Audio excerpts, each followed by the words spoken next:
Queen Elizabeth, now 95, has lived a long and fascinating life. During her reign, she has traveled more extensively than any other monarch, undertaking 261 official overseas visits, including 96 state visits, to 116 different countries. And in her personal life within the royal family, she's a mother to 4, a grandmother to 8 and great-grandmother to 6. But there's one significant chapter of the Queen's life that has long been buried in the history books, and a letter seen by Express. Co.uk. Handwritten by the young Princess Elizabeth in 1945, aged 19, sheds some light on it. The letter has now been sold on auction, but what it reveals is remarkable. Written on Buckingham Palace letterhead to Mary, the letter is signed Lilibet, the Queen's family nickname, and is dated April 24, 1945, just days after her 19th birthday. What it reveals is how the Queen felt about one of the most formative times of her life, the years of World War II, and how she served in the Auxiliary Territorial Service during the Second World War. Read more. Prince George brutally mocks Meghan Markle in new HBO teaser clip after Britain entered the Second World War in 1939. Many of London's children were evacuated to avoid the frequent aerial bombing. One senior politician urged the King to take Elizabeth, then 13, and her sister Margaret, 9, to Canada. But Elizabeth's mother wouldn't allow it, saying, "The children won't go without me. I won't leave without the King. And the King will never leave."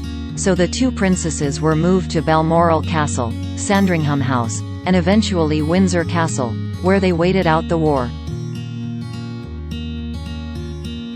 But as soon as she was old enough, Elizabeth headed out to make her contribution and was appointed as an honorary second subaltern in the Auxiliary Territorial Service with the service number of 230,873.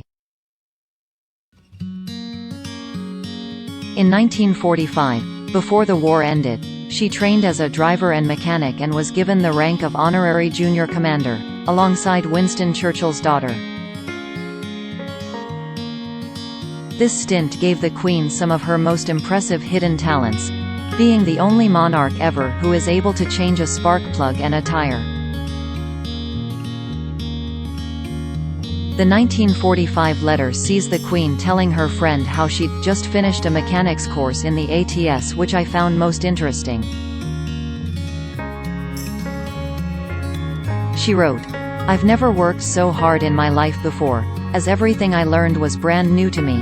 All the offices of a car and all the intricacies of map reading. But I enjoyed it all very much and found it a great experience." At the end of the war in Europe, on Victory in Europe Day, Elizabeth and Margaret famously slipped into the street and mingled anonymously with the celebratory crowds in the streets of London.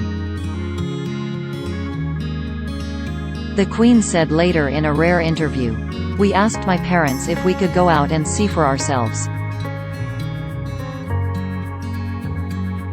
I remember we were terrified of being recognized. I remember lines of unknown people linking arms and walking down Whitehall, all of us just swept along on a tide of happiness and relief." In post-war times, the Queen retained the knowledge she learned in the ATS. She has loved cars ever since and is famous for driving herself around her country estates. In fact, the Queen is the only person in Britain who can drive without a license or number plate on her car.